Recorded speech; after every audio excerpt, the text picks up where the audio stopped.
All right, I'm going to start off with an overview of the treaty and recent developments.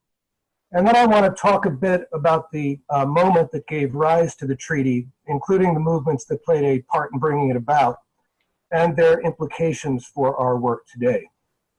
So the Intermediate Range Nuclear Forces Treaty was signed by the United States and the Soviet Union in December 1987 and entered into force in June 1988.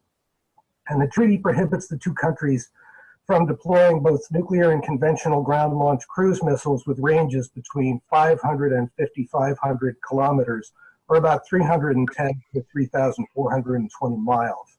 And it's worth noting at the time that few foresaw that the end of the Cold War and the subsequent collapse of the Soviet Union was imminent.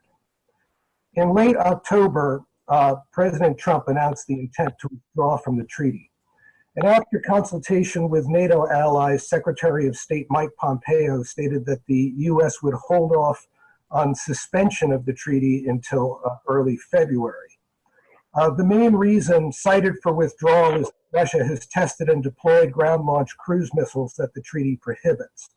Russia denies the missiles violate the treaty and also has made its own accusations, foremost being that U.S. ballistic missile defense in Eastern Europe could be used to house treaty-prohibited cruise missiles. The INF treaty provides for a special verification commission. The commission is supposed to meet at the request of either party to resolve compliance issues. And since the U.S. first raised the current compliance issues in 2013, the commission has met twice, in late 2016 on the Obama administration, then again in late 2017. And there have been a number of other less formal contacts as well. Now, to the outside observer, these meetings did not appear to be very substantive efforts to resolve the dispute. Perhaps some of our other panelists who have more technical expertise might want to comment further on that. It should be noted that these contacts occurred in the climate of relations between the U.S. and Russia that declined sharply following the beginning of the Ukraine crisis in 2014. Since the Trump administration announced the U.S. intention to withdraw, the Russian government has on several occasions indicated its willingness to continue to negotiate with the United States to resolve the compliance issues. In December, Russia sponsored a United Nations General Assembly resolution calling for preservation of the treaty and for the two countries to consult on compliance. That resolution was rejected by the General Assembly in a vote in which abstentions nearly outnumbered the votes for or against. The day before yesterday, US and Russian officials met in Geneva to discuss the status of the treaty. It was reported that the US demanded that Russia destroy the cruise missiles in question, apparently without recourse to any further negotiation or verification. And the US also dismissed Russian offers of inspections.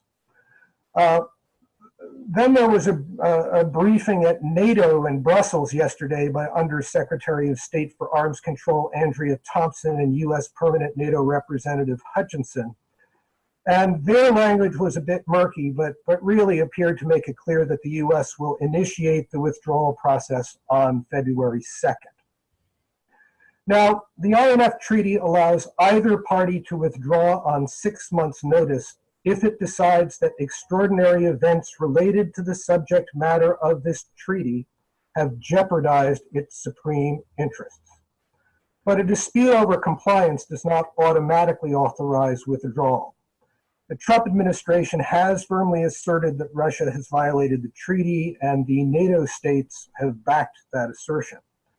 But the administration really hasn't made the case that the missiles in question pose a threat that significantly affects the military balance between Russia and the very large and capable forces of the United States and its NATO allies, much less constituting an extraordinary development jeopardizing U.S. supreme interests.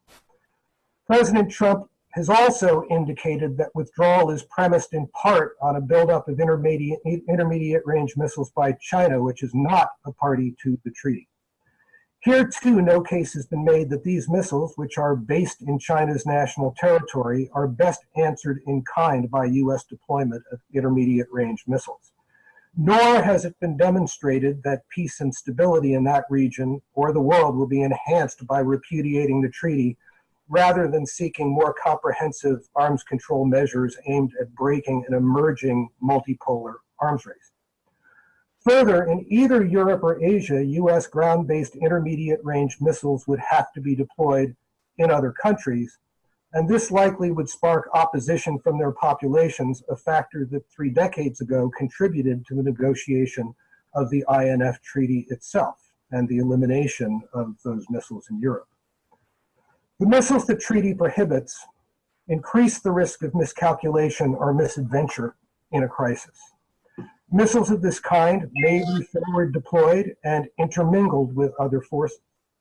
If deployed within range of strategically significant sites, such as strategic forces and command centers of an adversary, shorter warning times give an adversary less time to evaluate a possible attack, increasing incentives to keep forces on high alert. Advances in stealth and accuracy make even conventionally armed missiles a more significant factor. New intermediate range missiles would join a mix of stealthy delivery platforms, increasingly capable missile defenses, and modes of cyber and electronic attack that disrupt sensing and communication systems. All of this adds to the dangers of confrontations between advanced militaries whose speed and complexity already challenge human comprehension. And it's important to note that arms control agreements and the institutions and verification mechanisms that sustain and are sustained by them can reduce the risk of war in ways that go beyond the limitations of particular dangerous armaments. The process of negotiating possible arms control agreements, even when prospects for tangible progress seem grim, has independent value in a period of growing tensions among nuclear armed states. They allow the military and political leadership of the adversaries to better understand each other's intentions and their fears. And they build broader channels of communications between military and government bureaucracies that can be of tremendous value when tensions rise. So the best course would be to use the dispute over the INF treaty as a moment to renew rather than discard the negotiating frameworks and institutions that played a significant role in avoiding catastrophe during the Cold War. But as noted earlier, it's pretty clear that the US plans to go forward with the withdrawal process. Now, there's a legitimate question as to whether it is constitutional for a US president to withdraw from a Senate-ratified treaty over congressional opposition. However, such core foreign policy controversies seldom are finally resolved here in the United States by the courts. There are ways, however, that the US Congress could act that might preserve enough of the status quo to leave space for further diplomacy. It has the practical power to prevent the administration from taking action contrary to the INF treaty. Most important, it can refuse to fund weapons testing, production, or deployment that would violate the treaty. And Senator Jeff Merkley and 6 colleagues have introduced the Prevention of Arms Race Act of 2018. That act characterizes withdrawal from the INF treaty without consultation with Congress as, quotes, a serious breach of Congress's proper constitutional role as a co-equal branch of government, close quotes, and erects barriers to spending on missiles that would violate the treaty. So now I'd like to turn a bit to our disarmament work going forward in light of some lessons that we might draw from the movements in the period leading up to the INF treaty. We appear to be facing a period of renewed arms racing and one in which prospects for arms control are indeed dim. And first, I think we have to have more effective inside-outside strategies this time around. Those who work for arms control and centers of power must remember that large mobilized movements calling for fundamental change are needed to really move the boundaries of the politically possible. And those working for deeper, broader change have to recognize that it will take a long time and that more limited measures that stave off disaster are essential. So we have to be discerning about when to focus our energies on interim measures in a time when we need our main efforts to be aimed at building the social power to make real change. And looking at the bigger picture, the Cold War now is 3 decades in the past. We are no longer even really in the post-Cold War period, a moment that ended sometime between the beginning of the second Iraq invasion and the outbreak of fighting in Ukraine in 2014. The particular moment of opportunity for ridding ourselves of nuclear weapons that was created by ending the Cold War confrontation now, unfortunately, is gone.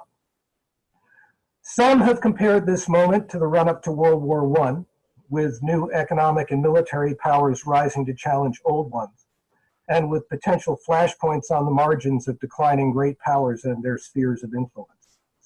But we're really in many ways facing a new moment, and we obscure its nature and are still inadequate understanding of it if we leap to any easy analogies. And because we are once again in a period where the first priority must be preventing wars among nuclear-armed countries, we need an approach that goes beyond single-issue disarmament advocacy. We need to focus more broadly on the forces driving high-tech militarism and war. And we're also in a time of rising political mobilization after 2 or more decades largely without broad multi-issue movements in the nuclear-armed states. And the potential for such movements is there.